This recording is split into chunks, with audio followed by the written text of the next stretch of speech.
Welcome back to the Myrna Method live stream. I'm registered dietitian Myrna Haag.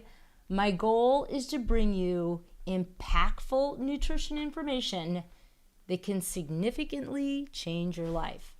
What we're going to talk about in this video is gut health, specifically in relationship to stress, specifically emotional stress, and how this biochemically affects our brain and gut, this interaction that goes on. And I really think this is really fascinating because it's really only been in the last 20 years that the science has really surfaced on how actually the microbes in our gut talk to the neurotransmitters in our brain. So in order to get the gut right, this video is going to show you you're going to have to do certain things chemically to get the brain right. So Sammy, if you're ready, let's take it down. So when we were looking at toxic relationships, and I kind of made that the key point, because a lot of times just in our relationships that we don't realize are causing this emotional stress. And we look at chronic stress, emotional stress, and how this alters the gut and brain. Chronic stress is a hallmark of modern life, obviously, and it's a significant factor in both the gut health and immune diseases. When we experience stress, our body releases a cascade of hormones that directly impact gut function. And we're going to talk about those hormones and how they do this. Cortisol being the stress hormone I'm referring to. This is a hormone that can alter the gut permeability, change the composition of the gut bacteria, and influence the immune system. And the one thing that I really want to bring to light is that stress is sort of normal, and in some cases, I think stress can be kind of good. Stress can get you up doing things that maybe normally you wouldn't, gives you a little extra motivation. But I'm going to really highlight the emotional stress, because emotional stress is a little different in the brain than just like the stress of deadlines. You know, you're at work, everybody's got deadlines, and in some ways it can be a little rewarding when you meet your stress deadlines, but not the case with emotional stress. And then to highlight the fact that there's a connection between this and the gut health, and this biodirectional between the brain and gut axis, and how this can actually affect how your brain thinks and associated with a lot of diseases. And the symptom that we see it as is Irritable Bowel Syndrome. And it's a chronic digestive condition that involves abdominal pain and changes in bowel movements. So you're going to get gas, bloating, diarrhea, constipation, disordered eating, disordered thoughts. All of this kind of goes together with IBS. A lot of people with IBS have anxiety. So is it the cart before the horse? Is it the anxiety that triggers the IBS? Is it the IBS that triggers the anxiety? Well, science shows it's bidirectional. We have a communication going both ways. Now, IBS doesn't damage your digestive tract, okay? So it's not going to raise the risk for colon cancer or anything like that. It's not going to cause inflammation in the gut, but it can cause a lot of distress. And I should say it can, and science shows, it can create a permeable situation in the gut because of these bacterias. And yes, that could be implied inflammation in other areas. So when we're really looking at how this works, the diagram is a brain and a gut and the biodirection that goes both ways. So we have hormones and bacteria and neurotransmitters that are affected, that are produced in the gut, that can travel to the brain, affect chemicals in the brain. And chemicals in the brain, and where do those chemicals in the brain come from? From thoughts, your emotions. It triggers your body to have chemicals that can actually then cause a change in the gut. And this is fascinating to me because being stressed out emotionally, particularly can cause your gut to change and alter the landscape, which has an immune implication. So we see that a lot of times with the gut, it can affect, or we should say associated. We can't really say it caused because there's really not a direct cause and effect. But we see a relationship with autoimmune, anxiety, depression, obesity, metabolic diseases, diabetes, type 2. So bottom line, when you get this IBS, it's sort of like an end result of all this other stuff that's going on. And from a dietitian standpoint, people come to see me because they start getting the food sensitivities and also the food cravings. It's tougher to lose weight. They have weight issues. And these food sensitivities are real. It's like I can't eat certain foods anymore. I can't tolerate them. So it's this whole big toxic mess that's going on. And we want to get down to how do we get rid of it? Bottom line, at this point, what I want you to really understand so far is that there is a brain and gut connection. And emotional stress plays a huge role. Not just any stress, but particularly emotional stress. And I'm going to bring and highlight to the table toxic relationships and how this can affect your whole immune system, because the gut has an immune system that can also affect other areas of the body, because a lot of these bacteria travel to other areas of the body. And this is where we can get a lot of our disease association. So chronic stress is a risk factor for type 2 diabetes. Now, when I read this study, I felt like I really needed to bring you the biochemistry on this one. Because a lot of times everybody's like, oh my gosh, stress can directly lead to type 2 diabetes. Not really. I want to show you the biochemistry on this, but it's implicated and it does affect the metabolism. But I want to show you how it does it so that you're not walking out of this video like so many times people will go to studies and they'll read a study and everybody will get all, worked up because now it's stress causes diabetes. So I think when you really see the picture of how it really works, I think in some ways it'll put you at ease because it's not a direct cause. So let's really talk about what's going on biochemically. Now I know this picture looks really god-awful, pretty confusing, but those that have been in my podcast before know that I always bring up type 2 diabetes because it's so implicated in obesity, and most chronic diseases tie back to this insulin resistant, which then results in type 2 and type 3 diabetes, type 3 diabetes being Alzheimer's. So what basically happens is that the receptor site on the muscles become defective because of too many fats, too much excess fatty acids that get released from being just too gone fat, from fat cells, or yes, eating too many dietary fats.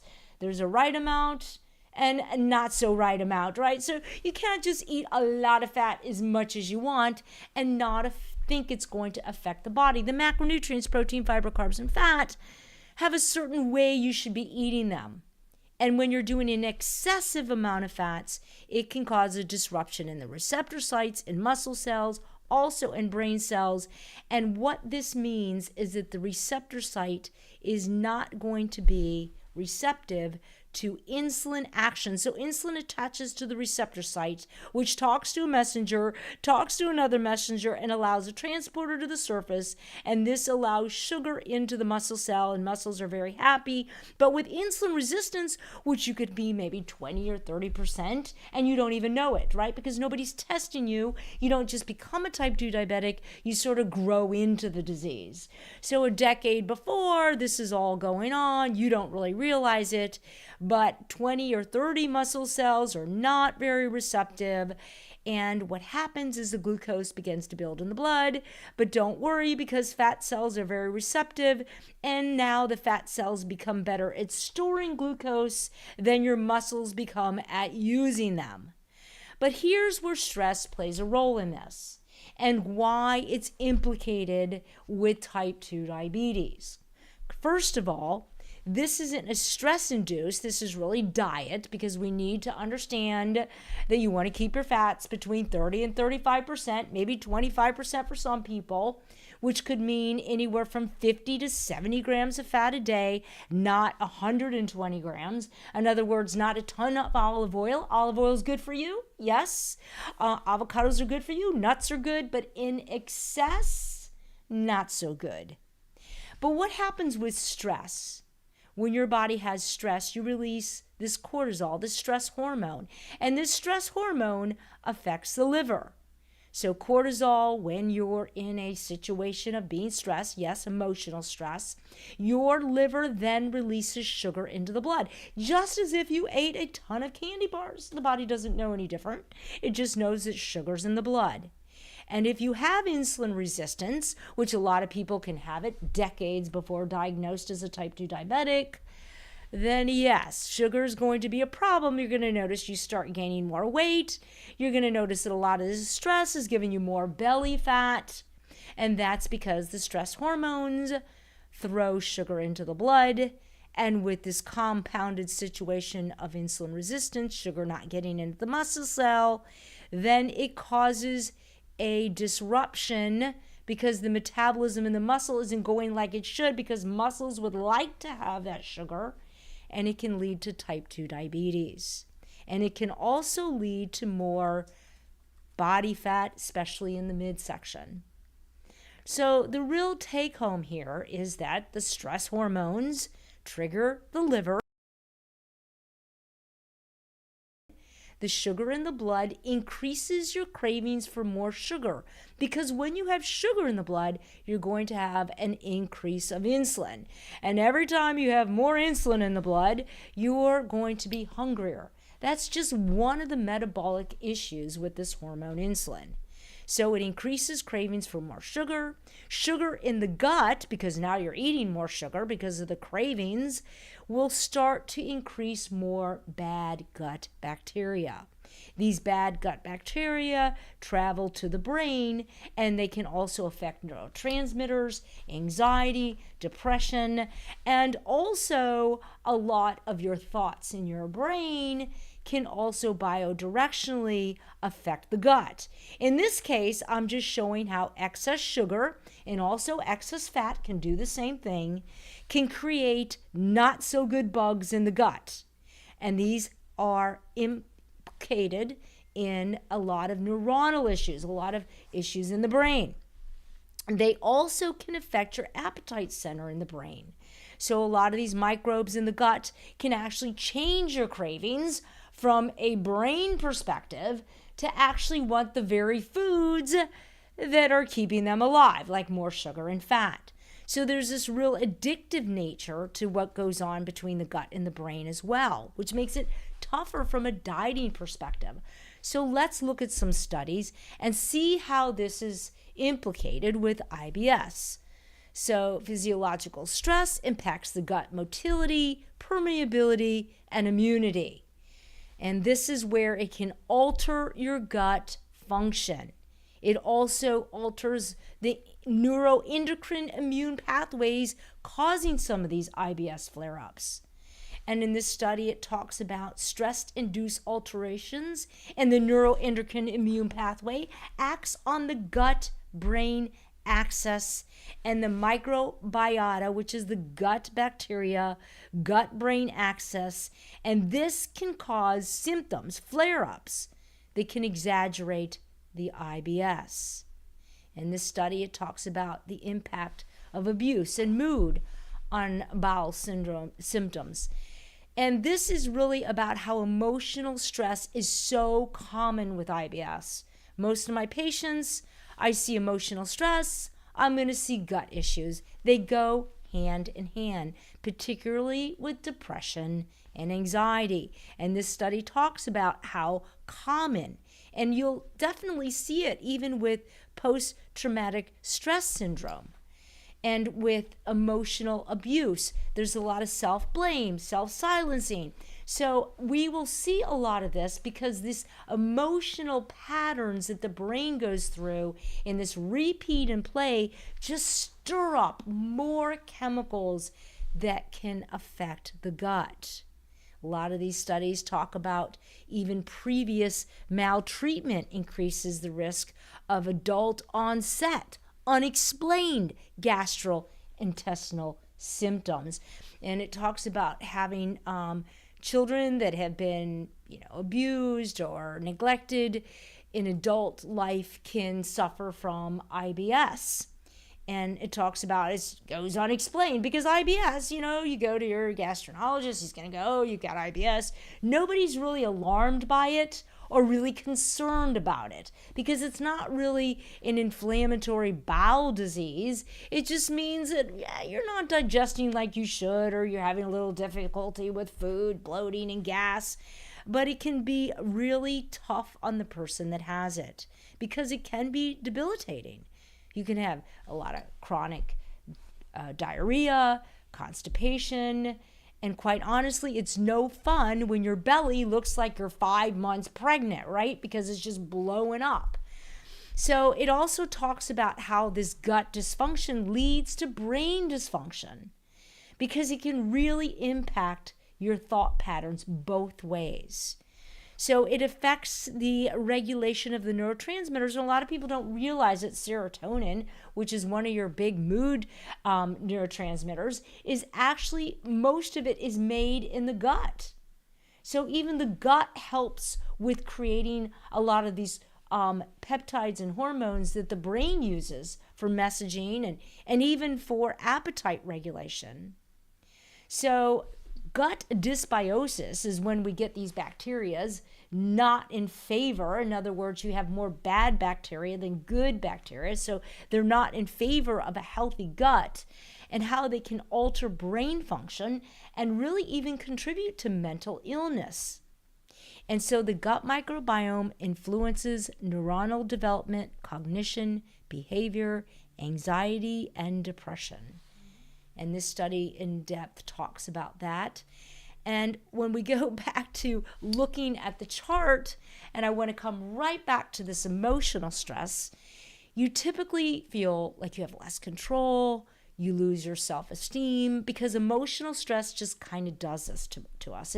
And if I had to pick one thing that really leads to some of this emotional stress, well, it's going to have a link to toxicity in an environment where you're dealing with maybe toxic people. Narcissists would be one. And this can lead to this repeat and play because you feel like you're being controlled, you're not able to control your environment with this person or people. You could be in a situation where you have a boss who's really demanding, and it's not like you're going into work and it's about deadlines. It's a little different. It's a hostile environment. You don't feel maybe valued, or it could even be a family member. It could even be a parent. It could be a sibling. It could be a spouse. So it could even be people that you are around a lot, and you can't necessarily remove yourself from this toxic relationship. And we'll talk a little bit about how you have to go about healing your brain to heal your gut. So it's not just about giving you the probiotics, and I treat many patients, and we'll get them on a really good gut regime, and we'll feel really good. Yes, removing gluten and dairy helps, and we'll talk a little bit about some of the things you can do with your gut. But unless you're working on this stress in the brain, this emotional stress, I'm sorry to say, but the gut never gets really fixed because you gotta hit both of them. And I think the biggest emotional stressor is being stuck in the same thought pattern, because that's what emotional stress does.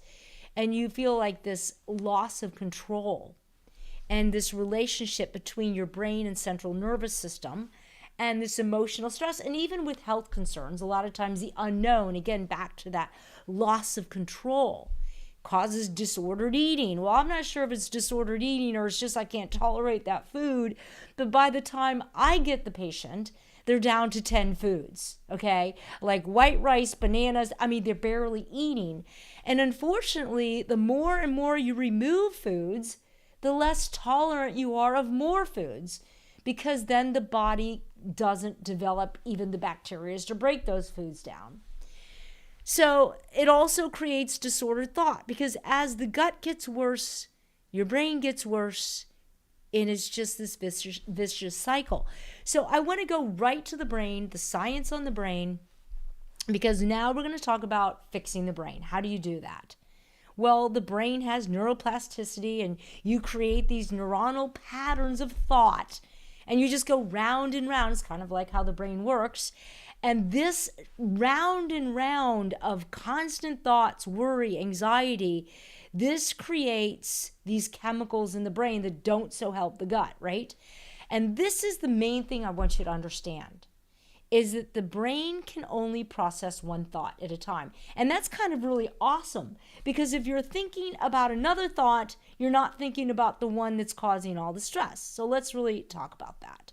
So if we're working over here and we have some other thought, we're even reading a book or getting on some other train of thought, we're not sitting on this thought pattern where all this emotional stress is. So it's like you're actually giving your brain a diversion. Like, okay, we're going to go over here and do this, because when you're over here thinking here, you're not thinking here. So that is, to me, one therapy, knowing that your brain can switch thoughts, get off the thought pattern that's causing all this repeat and play, and it can do it immediately. So if you're thinking about this podcast now, you're not thinking about something else. That's kind of how the brain works. But if you don't do that, this emotional stress can just continue to create this cycle of repeat and play. And then the worst part about it is the gut and brain chemicals can travel to other areas of the body, not just in the gut, and can cause havoc. So stress and depression can actually reshape the gut. And the gut bacteria can alter the neurohormones. They can even alter your eating behavior. So now we're going, all right, I'm down to this, my patient looking at me saying, just change my thoughts. Okay, that doesn't really help me, because you can't just go, okay, I'm going to get up tomorrow and change my thought. Well, I guess you can think about doing that and you can work on that, but you need tools to do that. So first of all, the obvious one is, can you change the toxic environment? And there's a lot of really good psychologists on the internet that talk about narcissists and how you yourself have to change your thought pattern in dealing around toxic people. Ideally, if you can remove yourself from this environment, would be best, but you may not be able to, right? Let's say it's a spouse or a parent, but ideally you do want to try to change the toxic environment. Maybe it's time for a new job, because it may not be worth being in an environment if it's toxic and you're creating all these these hormonal effects that travel through the body. The other thing is increasing personal self-growth. That can come in exercise, just starting an exercise program. And I'm not saying you have to go out there and kill yourself, just having a 3-day a week, go to the gym. I don't care if it's 20 minutes, but in your brain, when you start doing things for yourself, then this is one area that can really up the self-esteem and give you some gain of control.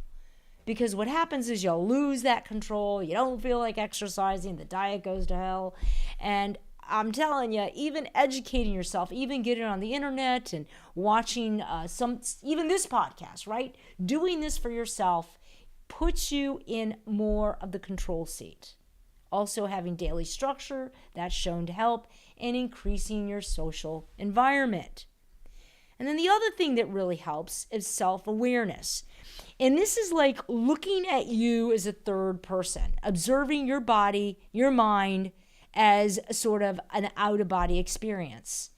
This helps because you remove yourself from your brain in a way. Okay, so you're able to actually rationalize that you're doing this, and this has been really helpful for many people. They call it mindfulness.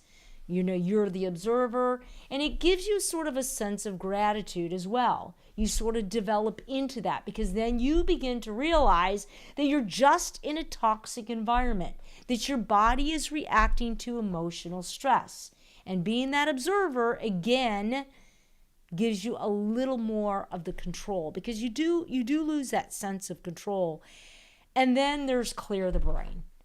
And this happens with meditation, prayer, and really even exercise. I find with exercise, a really good workout, I feel like my brain feels better, deep breathing.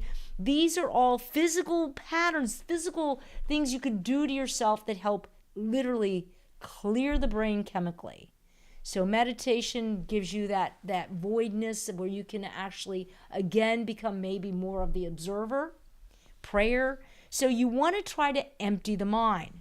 So let's just go back and look at the main ones we want to look at. Okay, we want to try to change the toxic environment if we can, or get help in knowing how to deal in the toxic environment. You want to think about personal self-growth, even little things that you do, exercise, diet, trying to figure out how you can increase your control for yourself, self-awareness, seeing yourself as the observer, the mindfulness, and then clearing the brain, meditation, and prayer. So let's get to the gut. The gut is pretty simple. Probiotics, because you probably have a situation of gut dysbiosis, not good chemicals from a bacteria standpoint. Probiotics definitely help. And there's even studies that show taking probiotics helps with anxiety and depression. Imagine that, right?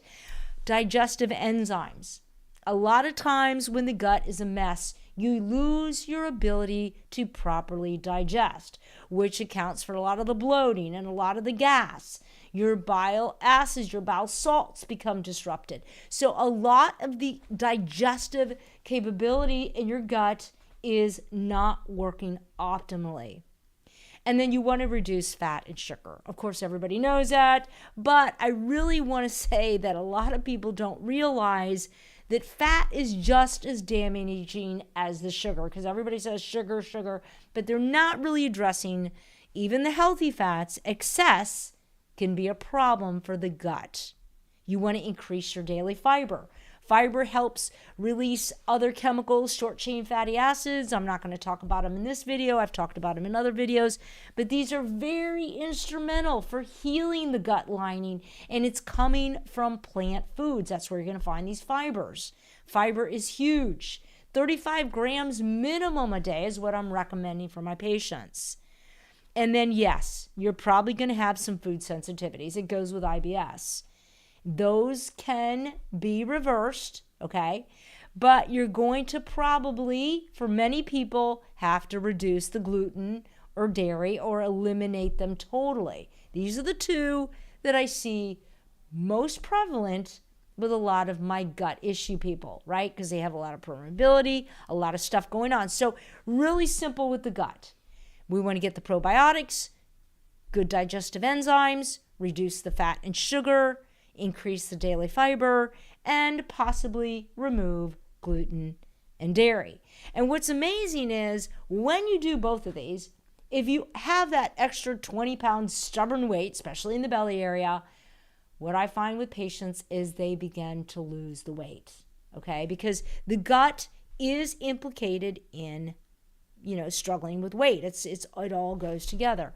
And I do want to highlight in that a high-fat diet on the gut is a driving force for chronic disease risk, because I just showed you that excessive fats can implicate type 2 diabetes, is associated, it's the root cause. When you have these excess fatty acids that block these receptor sites on the muscle cells, this leads to that insulin resistance. So I always try to drive this home, because all over the internet, it's like everybody's like, oh, keto's okay, keto's fine.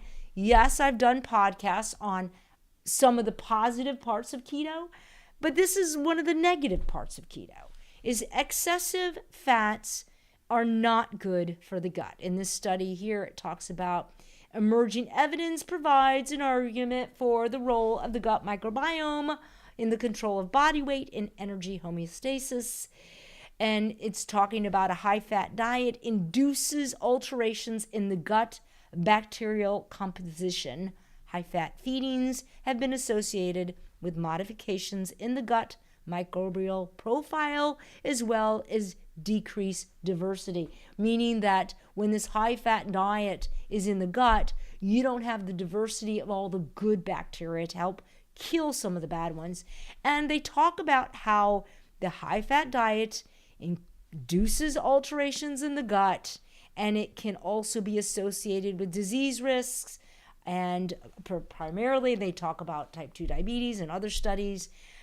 And the one takeaway I want to show here is on the bottom part of the study, it talks about that on average, within 3 to 5 days, you can really change the gut bacteria. And to me, that's great, because that says that we work on the brain, and this gut thing isn't going to be months and months, but we can start to heal the gut relatively quickly. Some of the food sensitivities take a little longer. So for diet tips, we're talking about probiotics, digestive enzymes, reduce the sugar, reduce the fat, increase the fibers, and yes, food sensitivities, you may need to remove gluten and dairy, and you'll know because you'll feel better.